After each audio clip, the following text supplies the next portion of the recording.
അത് ഭയങ്കര സംഭവം. പക്ഷെ കോഫി ഷോപ്പിലെ കുതിരയിൽ വരുന്നേ. അതെ അതെ അതാണ് ഫസ്റ്റ് എടുക്കുന്നത്. അപ്പം അത്തരത്തിലൊക്കെയുള്ള പ്രശ്നങ്ങളുണ്ട്. ഇപ്പൊ എനിക്ക് കുറച്ചൊരു ടെൻഷൻ അടിച്ചാൽ എനിക്കൊന്നും ചെയ്യാൻ പറ്റില്ല, ഒന്നും ചെയ്യാൻ പറ്റില്ല, എന്നെ ഒന്നിനും കൊള്ളില്ല. അപ്പൊ പക്ഷെ അതിന് സാധ്യത ഉള്ള ഒരാളാണ്. അപ്പം എനിക്ക് തോന്നിയത് ഈ പറഞ്ഞ പോലെ ഞങ്ങൾ ഫ്രണ്ട്സ് അങ്ങനെ ഓണായി, ഞങ്ങളുടെ ഫ്രണ്ട്സ് സർക്കിളിൽ തന്നെ വന്നു. എനിക്കിപ്പോൾ ഞാൻ ആഗ്രഹിച്ച പോലത്തെ ഒരു സ്പേസും കിട്ടി. അത് ഓക്കെയാണ്. ഞാൻ വളരെ സൂപ്പർ സാറ്റിസ്ഫൈഡ് ആണ്. ഞാനും എൻ്റെ ഫ്രണ്ട്സിന്റെ കാര്യത്തിലും സിനിമയിൽ വന്ന റൂട്ടിലും എല്ലാം ഹാപ്പിയാണ്. ഇങ്ങനത്തെ ഒരു നടനാവണമെന്ന് മനസ്സുകൊണ്ട് നേരത്തെ മുതൽ ആഗ്രഹിച്ചിട്ടില്ല, അങ്ങനത്തെ ഒരു ട്രെയിനിങ്ങിലൂടെ പോയിട്ടില്ല. ഇതൊക്കെ ഇങ്ങനെ ഒരു സാഹചര്യങ്ങളാൽ ഇങ്ങനെ വന്ന ഒരാൾ, അങ്ങനെ ഒരാളിൽ നിന്ന് ഇത്ര ഈസി ഗോ ആയിട്ട് എങ്ങനെയാ ഇപ്പൊ ഷറഫ് അഭിനയം വരുന്നത്?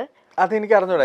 എന്നെ കുറിച്ച് അൽഫോൺസ് പറഞ്ഞിരിക്കുന്നത് എന്നോടല്ല, ഫ്രണ്ട്സിനോട് പറഞ്ഞിരിക്കുന്നത്. ആക്ച്വലി അവന്റെ എൻ്റെ ജീവിതത്തിന്റെ ഒരു ഒരു ഒരു രീതി ഉണ്ട്. ലൈക്ക് ഞാൻ എപ്പോഴും വർക്കിംഗ് ക്ലാസ് എന്ന് പറയുന്ന ആ ഒരു കാറ്റഗറിയിലാണ് 2016 വരെയും ഞാൻ പോയിക്കൊണ്ടിരിക്കുന്നത്. ഓക്കെ, ഞാൻ പല രീതിയിൽ ജോലി ചെയ്യുന്നുണ്ടായിരുന്നു. അപ്പോൾ ഈ പ്രേമം അഭിനയിക്കാൻ ഞാൻ പോകുമ്പോഴും ഞാൻ എൻ്റെ ഓഫീസിൽ നിന്ന് ലാപ്ടോപ്പ് അടച്ചു വെച്ചിട്ട് ഷോട്ടിന് പോയിട്ട് തിരിച്ചു വന്ന് തുറക്കുവാണ്.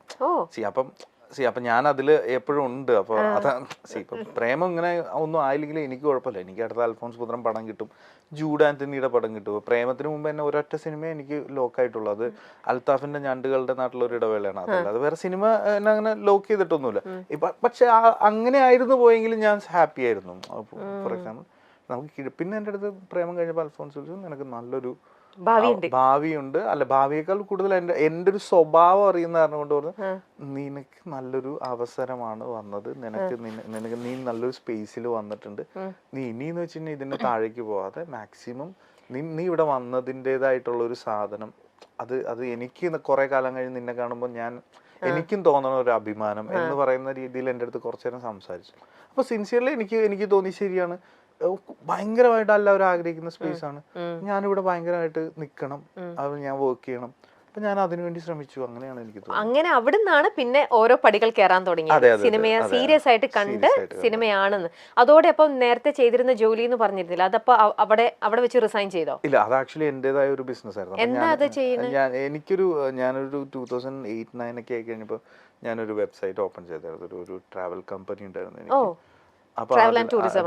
അപ്പൊ അതൊരു വെബ് ഓറിയന്റഡ് ബിസിനസ് ആണ്. അപ്പൊ അത് ആ കാലഘട്ടത്തിൽ ഭയങ്കര ഇതായിരുന്നു. ഞാൻ പറയണെങ്കിൽ ആ സമയത്ത് അതില്ല. ആ സമയത്ത് ഇവിടെ ഇല്ല. മേക്ക് മൈ ട്രിപ്പോ അല്ലെങ്കിൽ അങ്ങനെ കുറച്ച് നോർത്ത് ഇന്ത്യൻ കേരളത്തിൽ 2-3 ഗ്രൂപ്പ് ഒക്കെ ഉള്ളു. അപ്പൊ അത് ഭയങ്കര നല്ലായിരുന്നു ആ സമയത്ത്. ആ ഒരു സ്റ്റാർട്ടപ്പ് എന്നുള്ള ലെവലിൽ അത് ഭയങ്കര ഇതായിരുന്നു. അതിപ്പോഴും പോകുന്നുണ്ട്.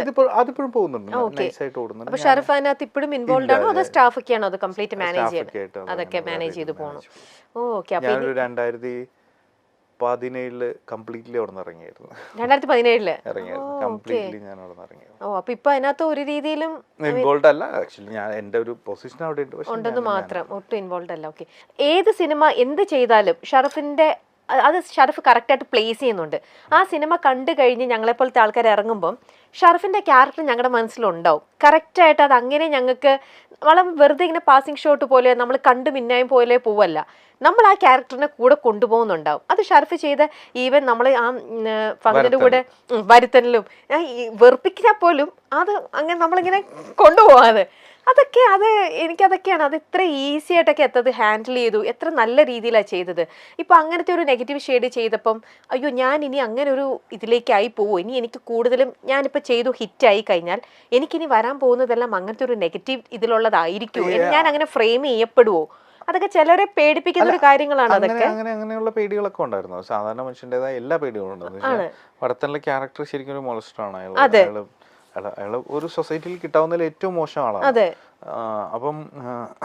അപ്പം ആ ക്യാരക്ടർ ചെയ്യുമ്പോൾ ബേസിക്കലി എനിക്ക് അതിൻ്റെ എനിക്ക് ഒട്ടും വർക്കാവാത്ത കാര്യങ്ങളിലും അപ്പം ഞാൻ എൻ്റെ മെൻ്റൽ സ്റ്റേറ്റും കൂടി ഞാൻ നോക്കണമല്ലോ. അപ്പോൾ എനിക്കത് ഞാനപ്പോൾ അതിനോട് ആദ്യം എനിക്കൊരു ഇച്ചിരി ബുദ്ധിമുട്ടുണ്ടായി. പക്ഷെ എന്നെ ഒരു അമൽനീര പടം അല്ലെങ്കിൽ ഞാൻ ചെയ്യാനുള്ള ഒരു സാധ്യതയില്ല ഉള്ള കാര്യം പറയാമല്ലോ.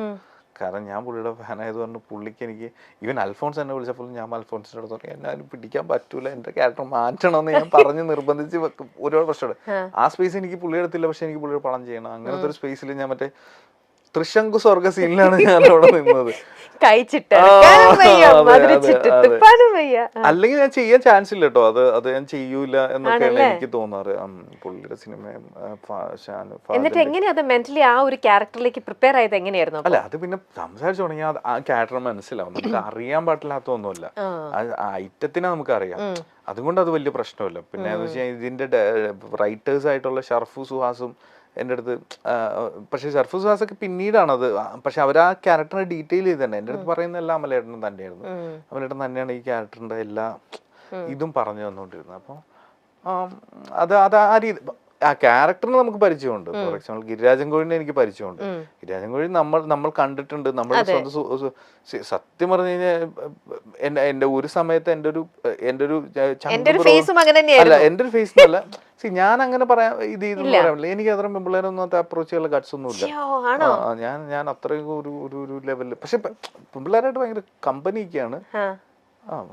ചിലപ്പോൾ അതിനൊരു ഗിരിരാജൻ കോഴി ഇതായിരിക്കാം ഉള്ളത്, പക്ഷെ എനിക്ക് അറിഞ്ഞൂടാ അതിനെ കുറിച്ച്. പക്ഷെ വേറൊരു ഉദ്ദേശം അല്ലെങ്കിൽ വേറൊരു സാധനമില്ല. എൻ്റെ ഒരു സ്റ്റൈൽ അതാണ്. ഞാൻ ആദ്യമായിട്ട് വന്നത്, ഞാൻ ഇന്ററാക്ട് ചെയ്യുമ്പോഴൊക്കെ ഞാനൊരു ഇച്ചിരി ട്രോളിയൊക്കെ ഇന്ററാക്ട് ചെയ്യുന്നു. എപ്പോഴും എൻ്റെ ക്ലാസ്സിലെ കുട്ടികളാണെങ്കിൽ അങ്ങനെ ചിലപ്പോൾ പറയുമായിരിക്കും. അതല്ലാതെ വേറൊരു ഉദ്ദേശമൊന്നുമില്ല. ആരെയും മറ്റേ ലൈനാക്കണമെന്നോ അല്ലെങ്കിൽ വേറെ വഴിയിൽ പൂവായിട്ട് കാത്തിക്കലോ അങ്ങനെ ഒന്നുമില്ല.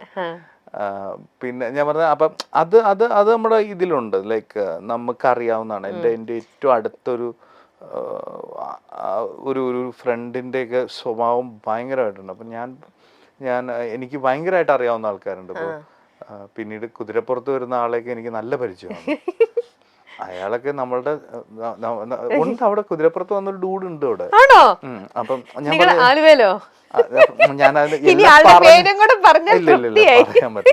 പറയാൻ പാടില്ല. അപ്പൊ ഞാൻ പറഞ്ഞത്, അപ്പൊ ഇതെല്ലാം അവിടെ ഉള്ള പരിസരങ്ങളിൽ തന്നെയൊക്കെ കണ്ടിരിക്കുന്നത്. അപ്പൊ റിലേറ്റ് ചെയ്ത് അഭിനയിക്കാനൊക്കെ വളരെ ഈസി ആയിരുന്നു. അതെ അതെ. പിന്നെ കുറെ ഡയലോഗ്സ് ഞാൻ എന്റെ കയ്യിൽ നിന്ന് തന്നെ കിട്ടും. കുറെ ഡയലോഗ്സ് ഉണ്ട്. കുറെ ഡയലോഗ്സ് എന്നല്ല, അതിൽ കുറെ എനിക്ക് തന്നെയാണ് വിട്ടു തന്നേക്കുന്നത്. എന്റെ അടുത്ത് തന്നെ ഇത് ചെയ്യാൻ പറഞ്ഞിട്ട് ഇരിക്കുന്നതാണ്. അപ്പൊ മറ്റേ ഇവിടുത്തെ സീനുകളാണെങ്കിലും പാലത്തിന്റെ മേലുള്ള സീനുകളാണെങ്കിലും അപ്പോഴാണ് അതിന്റെ ഒരു പരിപാടി ഉണ്ടായേക്കുന്നത്. അപ്പൊ അൽഫോൺസ് ആണെങ്കിലും എന്താ പറയാ, എന്റെ കസ്റ്റഡിയിലേക്ക് തന്നു, അതിന് നീ ഹാൻഡിൽ ചെയ്യുന്നുള്ള രീതിയിൽ. അപ്പൊ ഞാനാണെങ്കിലും അതിങ്ങനെ സിജു വരട്ടെ എന്നൊക്കെ പറയുന്ന ആ ഒരു സ്പേസ് എനിക്ക്, അപ്പൊ സിജു വരട്ടെ ഞാനല്ല പറഞ്ഞത്, പക്ഷെ സിജുവിനെ അതിന്റെ ഇടയിലേക്ക് അൽഫോൺസ് തള്ളി വിട്ടാണ്. നീ ഇതിലെ പോകും. അപ്പൊ സിജു ഒരു ഡൗട്ട് അടി, അല്ല ഞാനിപ്പോ ഇതിലെ പോയി കഴിഞ്ഞാൽ എങ്ങനെ ഞാൻ അവിടെ പോടാന്ന് പറഞ്ഞിട്ട് ഒറ്റ വിടലാണ്. സൈക്കിളായിട്ട് സിജു പിന്നെ വന്ന് നിൽക്കുന്നത്. സിജു എന്റെ പുറകിൽ വന്നേക്കുന്നത് എനിക്ക് അറിയാൻ കൂടിയില്ല ആ സീൻ എടുക്കുമ്പോ.